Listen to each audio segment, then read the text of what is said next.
안녕하세요. 한국무역협회 국제무역연구원의 장현숙입니다.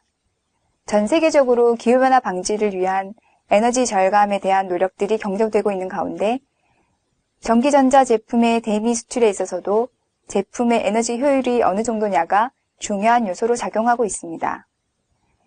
미 환경청인 EPA가 에너지 효율이 일정 수준 이상 되는 제품을 인정하는 에너지 스타는 강제적 사항은 아니지만 미국 전역에서 동 마크를 부착한 제품을 구입하는 소비자에게 일정 금액을 환급해주는 제도가 시행되고 있고 에너지 고효율 제품에 대한 소비자 선호도가 증가하면서 필수적인 요소가 되고 있습니다. 에너지 스타 마크는 제조업체가 에너지 효율의 우수성을 자체적으로 판정하여 부착하던 방식에서 올해 1월부터 EPA가 승인한 공인시험소로부터 발급받은 시험 성적서를 인증받은 뒤 다시 EPA에 제출하여 평가 후 승인받는 방식으로 변경 적용되고 있습니다.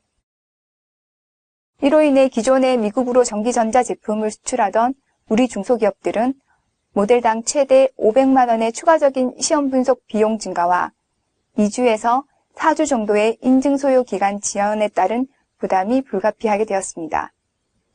인증 소요 기간이 4주 정도 지연될 경우 손해는 연간 2억 1천만 달러에 이를 것으로 예상됩니다. 현재 EPA가 승인한 제품별 시험소를 분석해 본 결과 우리나라가 승인받은 시험소 수는 중국의 10분의 1, 일본의 3분의 1 수준인 9건에 불과할 뿐만 아니라 조명기구에만 한정되어 있어 다른 제품군의 경우 국내에서 시험이 어려운 실정입니다.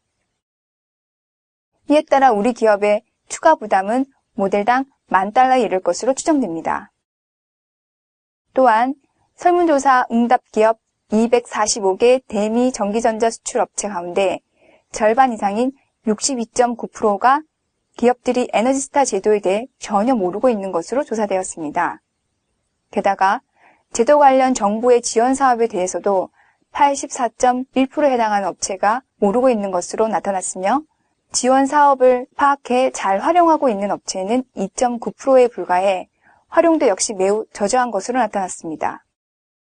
수출 기업들의 대응 수준은 실질적인 대응을 위한 시스템 구축이나 기술 확보보다는 바이어의 요구를 수동적으로 들어주는 초보적인 수준에 머물러 있었고 일부 중소기업은 잘못된 정보에 기초하여 대응함에 따라 추가적인 시간과 비용을 지불하기도 하는 등 에너지스타를 제때에 취득하지 못해 업체별로 1억 원에서 10억 원까지 피해를 입은 것으로 조사되었습니다.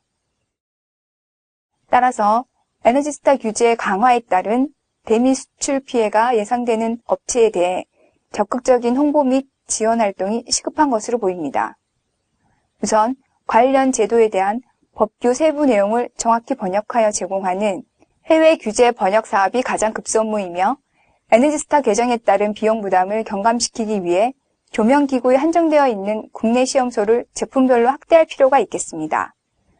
또한 대미 수출 중소기업 지원을 위해 국내 인증기관을 미국 내 설치하는 방안을 모색해야 하며 마지막으로 효율적인 정보 제공 방안을 마련하는 등 규제 동향 및 지원책을 포함한 일련의 내용들을 기업들이 손쉽게 찾아볼 수 있도록 홍보 활동을 강화하는 것이 필요하다 하겠습니다.